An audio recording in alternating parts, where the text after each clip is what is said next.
Hello everyone, कैसे हैं आप लोग। आज की क्लास में हम लोग पढ़ने वाले हैं सीबीएसई क्लास 10th इंग्लिश का फर्स्ट पार्ट बुक से सेकंड पोएम, जिसका नाम है फायर एंड आइस। ठीक है, चलिए स्टार्ट करते हैं इस पोएम को। तो लिखा हुआ है, some say the world will end in fire, some say in ice. तो इस पोएम के जरिए जो पोएट है रॉबर्ट फ्रॉस्ट एक आइडिया देना चाहते हैं। वो आइडिया क्या है कि दो ग्रुप ऑफ पीपल है। एक ग्रुप ऑफ पीपल कहता है कि ये जो पूरा वर्ल्ड है वो फायर की वजह से डिस्ट्रॉय हो जाएगा। मतलब अर्थ का जो कोर है, इंटीरियर ऑफ द अर्थ है, वो इतना हीटअप हो जाएगा कि वहाँ पे लाइफ एग्जिस्ट करना इम्पॉसिबल सा होगा। तब क्या होगा, वर्ल्ड डिस्ट्रॉय हो जाएगा। तो एक ग्रुप ऑफ पीपल ये अपना व्यू पॉइंट है कि वर्ल्ड ऐसे डिस्ट्रॉय होगा। वहीं दूसरा ग्रुप ऑफ पीपल है वो बोलते हैं कि सम से इन आइस, हो सकता है कि ये वर्ल्ड का टेम्परेचर इतना डाउन हो जाए, इतना ठंडा हो जाए कि वहाँ पे भी कोई लाइफ फॉर्म एग्जिस्ट ना कर पाए। तो उस रीजन से भी क्या होगा, वर्ल्ड डिस्ट्रॉय हो जाएगा। ठीक है, तो वर्ल्ड को डिस्ट्रॉय होने का दो तरीका है, क्या तो बाई फायर या फिर बाई आइस। ठीक है यहाँ तक। चलिए अब आगे देखते हैं। From what I have tested of desire I hold with those who favour fire. तो फिर लेखक बोलते हैं कि जहाँ तक मेरा एक्सपीरियंस रहा है डिज़ायर के साथ। डिज़ायर तो यहाँ पे क्या है कि पोएट ने कंपेयर किया है इस फायर और आइस को एक एक ह्यूमन इमोशंस के साथ में। ठीक है, फायर को कंपेयर किया गया है डिज़ायर के साथ, और आइस को क्या चीज़ के साथ कंपेयर किया है वो सेकंड स्टेंजा में हम लोग देखेंगे। फिलहाल आप इतना याद रखिए कि फायर का कंपैरिजन किया गया है डिज़ायर के साथ। डिज़ायर का मतलब पता ही होगा, कोई चीज़ पाने की चाह।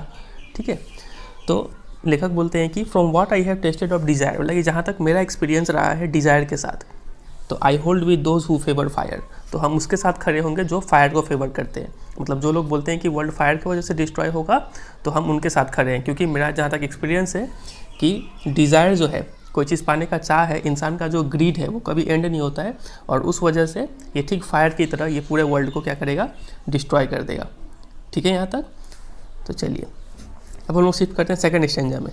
तो सेकंड स्टेंजा में देखिए क्या लिखा हुआ है, but if it had to perish twice, अगर इस वर्ल्ड को परिश का मतलब नीचे लिखा गया है डाई, अगर इस वर्ल्ड को डिस्ट्रॉय होने का दोबारा मौका दिया जाए, ऑप्शन दिया जाए अर्थ को कि अगर तुम एक चांस और दिया जाए डिस्ट्रॉय होने का इस वर्ल्ड को, तो वो क्या होगा। यहाँ पे जो ईट है ना, ईट, इफ़ ईट हैड, तो ईट जो है, ईट का मतलब है यहाँ पे वर्ल्ड। ठीक है, तो अगर दोबारा मौका मिले इस वर्ल्ड को डिस्ट्रॉय होने का, I think I know enough of hate to say that for destruction ice is also great and would suffice.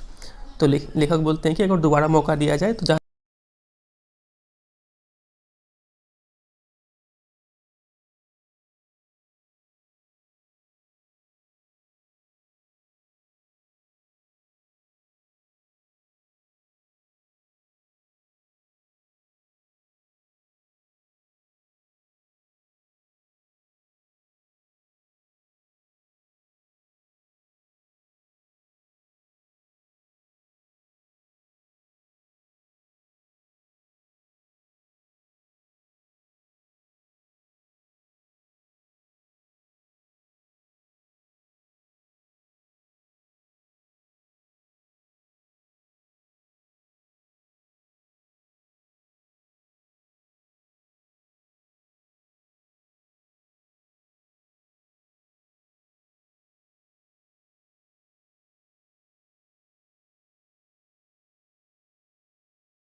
वजह से ही वर्ल्ड डिस्ट्रॉय होगा।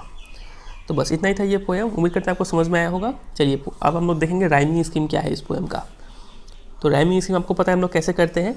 सबसे पहले यहाँ पे लिखा हुआ है फायर, तो फायर जैसे साउंड को हम लोग ए देते हैं यहाँ पे। ठीक है, और कहीं है फायर जैसा साउंड, आइस तो नहीं होगा, डिज़ायर, तो डिज़ायर में भी हो जाएगा ए।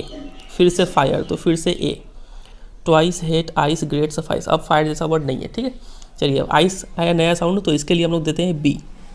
तो आइस जैसा कहाँ पे है, ट्वाइस, यहाँ पे भी हो गया बी।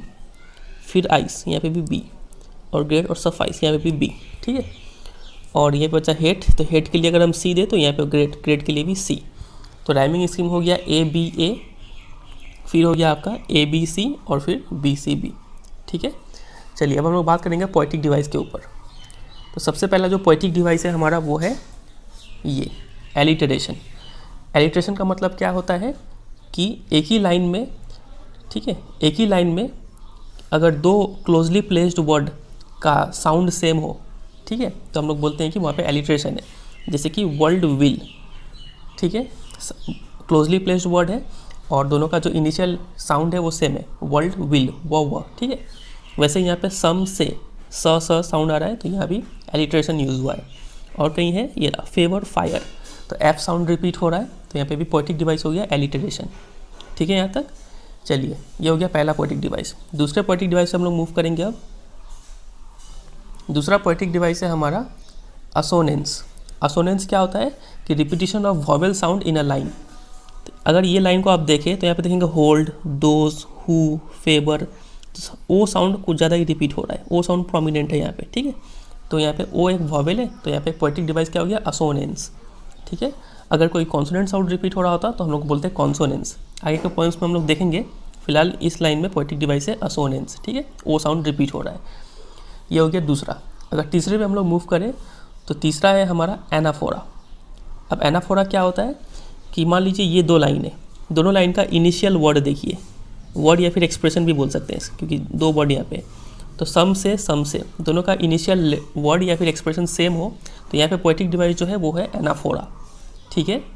तीसरा हो गया। अब हम लोग मूव करते हैं चौथे पे। चौथा आपका हो गया पर्सोनिफिकेशन।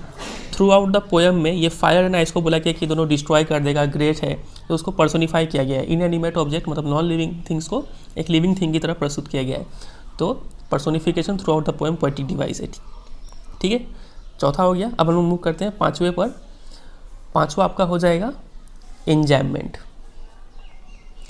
एंजॉयमेंट क्या होता है आप देखिए, ये फर्स्ट लाइन और ये सेकंड लाइन, तो फर्स्ट लाइन से जब सेकंड लाइन में मूव कर रहे हैं ना तो फायर के बाद कोई पंचुएशन मार्क यहाँ पे नहीं है, आइदर फुल स्टॉप, कॉमा, ये सब कुछ भी नहीं है, तो हम लोग बोलेंगे कि यहाँ पे पोएटिक डिवाइस क्या है, इस लाइन से इस लाइन में एंजॉयमेंट है, ठीक है।